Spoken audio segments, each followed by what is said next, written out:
כבר מהשלב הראשון שלקחנו הצעות מחיר מכמה נגרים, ראינו שהגישה שלו הכי נעימה ואווירה חמה ואכפת לו מאיתנו, והיה לנו הרגשה שנקבל גם משהו איכותי וגם שכל התהליך יהיה נעים, ובטחנו בו.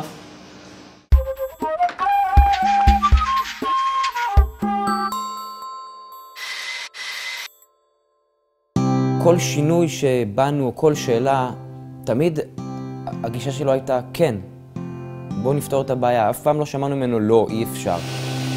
כשאני בא לתכנן מטבח למשפחה, אני מבין שהמטבח זה הלב של הבית.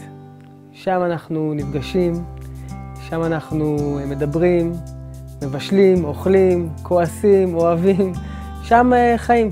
במשפחה שלנו הנושא של הארוחות הוא מאוד מרכזי, משהו מאוד מאחד את המשפחה.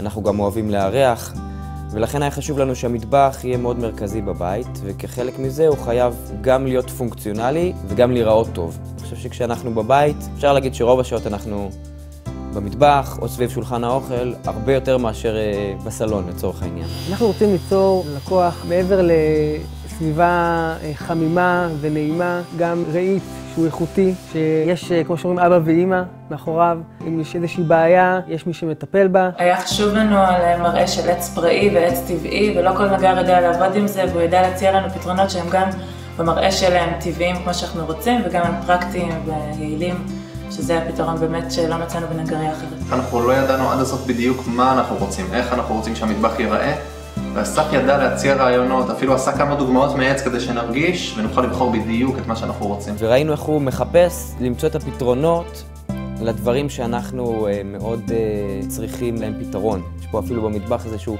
פטנט מיוחד שהוא המציא לכבודנו. אנחנו מקפידים להתעדכן בכל הטכנולוגיות הכי מתקדמות וחדשות שיש היום בשוק, כדי שנוכל באמת לספק ללקוח את המוצר הכי טוב שהוא יכול לקבל. אני ממש ממליץ למי שבונה בית או כבר בבית קיים ורוצה משהו מעץ, לפנות לאסף. נגר מדהים, עושה עבודה מאוד יפה, תחושה היא משפחתית, נעימה, חברית. יש הרבה בעלי מקצוע שיכולים לתת מוצר טוב במחיר טוב, אבל התחושה שבונה הבית יוצא ממנה היא לא תמיד טובה. וחשוב לנו גם הבריאות שלנו ואיך אנחנו ישנים בלילה, ועם אסף התחושה היא מעולה. בעקבות הבנייה של המטבח הוא הפך להיות חבר שלי, וכל פעם שאני רואה אותו זה חיוך ושמחה, וזה מאוד חשוב בבנייה של הבית. עבודה בעץ זו אהבה מאוד גדולה שלי, דבר שאני הכי אוהב לעשות, ואני עושה אותו טוב, ואני מאוד שמח לחלוק את הידע ואת כל האהבה הזאת עם הלקוחות שלי.